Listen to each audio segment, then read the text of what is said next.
भोर की पहली किरण से भी पहले, जब मोहनजोदड़ो की पक्की ईंटों की गलियां अभी नींद में डूबी हैं, एक अकेली आकृति अपने औजार उठाती है।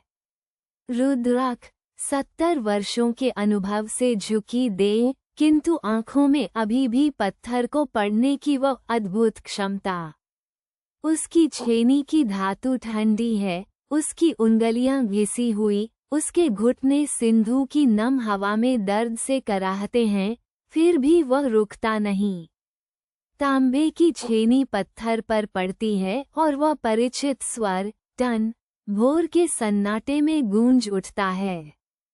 नगरवासी कहते हैं कि रुद्रक पत्थर नहीं तराशता, पत्थर स्वयं उसके हाथों में सांस लेने लगता है। आज उसे एक नया दायित्व मिला है, और इस नींव की खुदाई में कुछ ऐसा छुपा है जो सदियों से प्रतीक्षा कर रहा था। मोहनजोदड़ो की नगर परिषद का कक्ष मौन और गंभीर है। धूप की सुगंध हवा में घुली है और पक्की ईंटों की दीवारें सत्ता की भाषा बोलती हैं।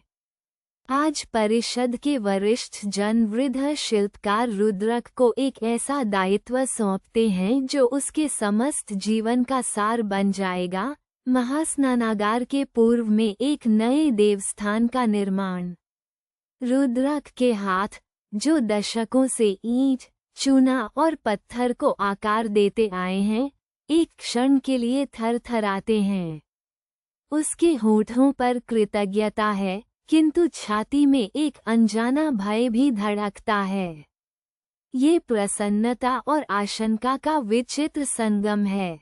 रुद्रक नहीं जानता कि ये दायित्व उसे केवल एक भवन नहीं, बल्कि एक ऐसे रहस्य की ओर ले जाएगा जो सदियों से धरती की गोद में सोया था। मिट्टी की परतें जब श्रमिकों के कांसे के फावड़ों तले टूटती हैं, तो धरती एक पुराना रहस्य उगल देती है। धूल और मिट्टी के बीच चमकती है एक सेलखड़ी की मुहर, श्वेत, चिकनी, जैसे किसी ने कल ही गढ़ी हो। उस पर उकेरा है एक सींगधारी देवता, पद्मासन में स्थिर, चारों ओर पशुओं से घिरा, पशुपति का वह रूप जो काल को भी चुनौती देता है। रुद्रक जब उसे अपनी वृद्ध कपकपाती हथेलियों में उठाता है, तो उसकी सांसें थम जाती हैं। रेखाओं की वह विशेष लय, गहराई का वह परिचित भार, ये शैली उसके पिता की है, उन हाथों की जो दशकों पहले मिट्टी में मिल गए थे। अब प्रश्न केवल मुहर का नहीं, उन अनकहे रहस्यों का है जो इस धरती ने अब तक सीने में दबाए रखे थे। मुहर की ठंडी सतह रुद्रक की उंगलियों से छूती है और समय पिघल जाता है। वर्षों की धूल हट जाती है। वह फिर एक बालक है, मोहनजोदड़ो की गलियों में, अपने पिता की छाया में बैठा। पिता के हाथ, कठोर, अनुभवी, मिट्टी और पसीने से सने, एक पत्थर के टुकड़े पर धीरे धीरे छेनी चलाते हैं। धूप तिरछी पड़ती है, पास में सिंधु का जल बहता है और हवा में भीगी मिट्टी की गंध घुली है। पिता के होंठ हिलते हैं, वो उपदेश नहीं देते, केवल दिखाते हैं कि कैसे पत्थर की परतों में सदियों की सांसें बंद होती हैं। ये स्मृति रुद्रक के भीतर किसी सोए हुए सत्य को धीरे धीरे जगा रही है, और अब वह सत्य बाहर आने को आतुर है। रुद्रक उस मुहर को मिट्टी के कपड़े में लपेटकर नगर के पूर्वी छोर पर स्थित लिपिशाला की ओर चलता है। वहाँ ताड़पत्रों और मिट्टी की पट्टिकाओं के बीच वृद्ध विद्वान शतम्यु बैठा है। उसकी आंखें क्षीण हैं, किंतु स्मृति अखंड। दीपक की कांपती लौ में शतम्यु उस मुहर को उठाता है, उंगलियां उसके उभरे हुए चिन्हों पर फिरती हैं, एक बैल, एक नक्षत्र और एक अधूरा स्तंभ। कमरे में तिल के तेल और पुरानी मिट्टी की सम्मिलित गंध भर जाती है। धीरे धीरे विद्वान का मुख गंभीर हो जाता है। यह मुहर उस देवस्थान की नींव की है जो 50 वर्ष पूर्व सिंधु की प्रलयनकारी बाढ़ में विलीन हो गया था, वही देवस्थान जिसे रुद्रक के पिता ने अपने जीवन की साधना से गढ़ा था। अब रुद्रक के सामने प्रश्न है, क्या वो उस अधूरे स्वप्न को पूर्ण करने का साहस रखता है? रात गहरी है। सिंधु का जल अंधेरे में बहता है, अविराम, अनजान।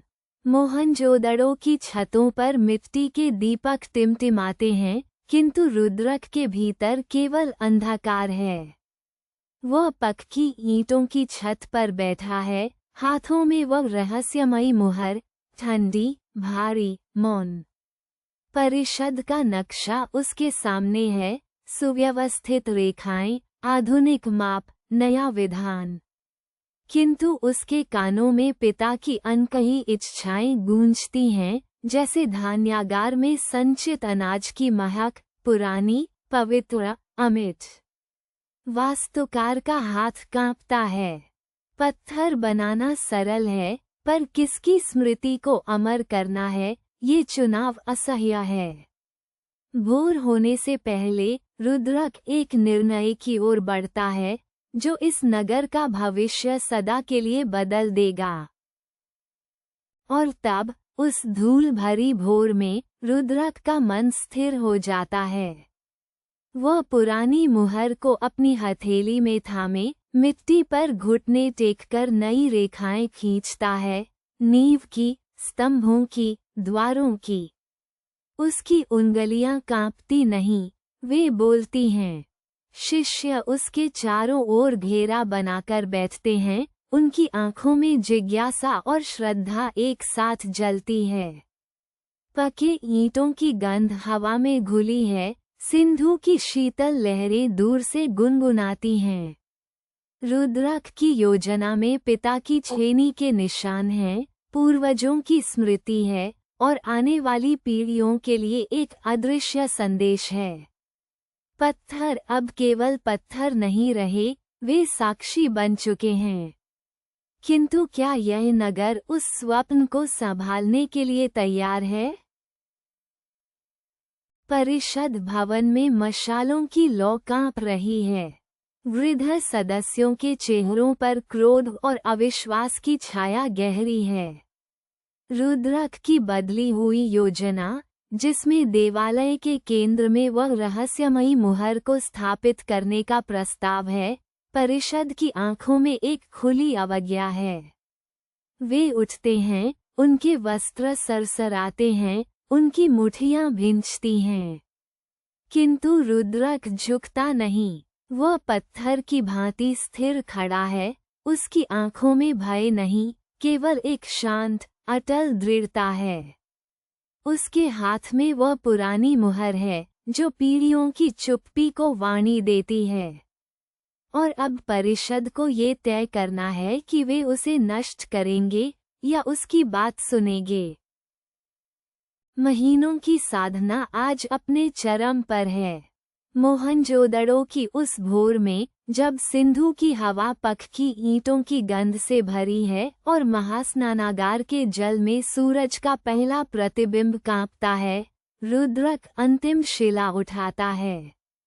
उसकी झुर्रीदार उंगलियां उस पत्थर को थामती हैं जिसमें उसके पिता की मुहर जड़ी है, वही रहस्यमयी चिन्ह जो नींव की मिट्टी से निकला था। धीरे धीरे, जैसे कोई प्रार्थना पूरी होती है, वो शिला अपने स्थान पर बैठती है। 2 पीढ़ियों के अधूरे स्वप्न एक सांस में जुड़ जाते हैं। देवस्थान अब केवल पत्थर नहीं, वो स्मृति है, संकल्प है, समय को चुनौती देता एक मौन उद्घोष। किंतु इस पवित्र पूर्णता के ठीक पीछे, नगर के भीतर कुछ और हिलने लगा है। कुछ दिन बीत जाते हैं। मोहनजोदड़ो की पक्की ईंटों की गलियों में जीवन फिर से लय पकड़ लेता है। रुद्रक अकेला, शांत, नवनिर्मित देवस्थान की सीढ़ियों पर बैठा है, उसकी आंखें बच्चों पर टिकी हैं जो सामने के चौक में हंसते, दौड़ते, खेलते हैं। उनकी किलकारियां सिंधु की हवा में घुल जाती हैं। वृद्ध शिल्पकार के हाथ अब विश्राम में हैं, वही हाथ जिन्होंने दशकों तक पत्थर तराशा, ईंट जोड़ी, स्वप्न गढ़े। अब कोई महत्वाकांक्षा नहीं, कोई व्याकुलता नहीं, केवल एक गहरा, निर्मल संतोष। वह जानता है कि यह पत्थर, ये देवस्थान, उसके और उसके पिता की अनकही कहानी को युगों तक धारण करेगा। और यह कहानी अभी समाप्त नहीं हुई।